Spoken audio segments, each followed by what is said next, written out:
ಲೈಫಲ್ಲಿ ಕೆಲವು ಮೆಮೊರೀಸ್ನ ಮತ್ತೆ ಕ್ರಿಯೇಟ್ ಮಾಡೋಕ್ಕಾಗಲ್ಲ, ಆದರೆ ಅವನ್ನು ನೆನೆಸ್ಕೊಳ್ಳೋಕ್ಕೆ ವಿಡಿಯೋಸ್ ಮತ್ತು ಫೋಟೋಸ್ ಇರುತ್ತೆ. ಸ್ಕೂಲಲ್ಲಿ ನಮ್ಮ first friends, first teachers, first memories. ಕಾಲೇಜಲ್ಲಿ ನಮ್ಮ ಡ್ರೀಮ್ಸ್, ಫನ್ಸ್, ಬೌಂಡ್, ಟ್ರಿಪ್, ಲಾಫ್ಟರ್. ಆವಾಗ ಇದೆಲ್ಲ ನಾರ್ಮಲ್ ಅನಿಸ್ತು.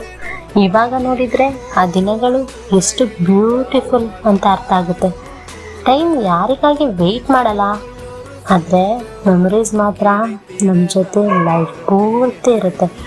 ಈ ವಿಡಿಯೋ ನೋಡ್ತಿರೋರಿಗೆ ಒಂದೇ ರಿಕ್ವೆಸ್ಟ್, ನಿಮ್ಮ ಓಲ್ಡ್ ಫೋಟೋಸ್ ಮತ್ತು ವಿಡಿಯೋಸ್ ಒಮ್ಮೆ ನೋಡಿ, ಆ ದಿನಗಳನ್ನು ಮತ್ತೆ ನೆನೆಸ್ಕೊಳ್ಳಿ. ನಿಮ್ಮ ಫೇವ್ರೆಟ್ ಮೆಮೊರಿ ಏನು ಅಂತ ಕಮೆಂಟ್ಸಲ್ಲಿ ಶೇರ್ ಮಾಡಿ. ಈ ವಿಡಿಯೋ ಇಷ್ಟ ಆದರೆ ಲೈಕ್ ಮಾಡಿ, ಹಾಗೆ ಚಾನಲ್ನ ಸಬ್ಸ್ಕ್ರೈಬ್ ಮಾಡಿ. Thank you.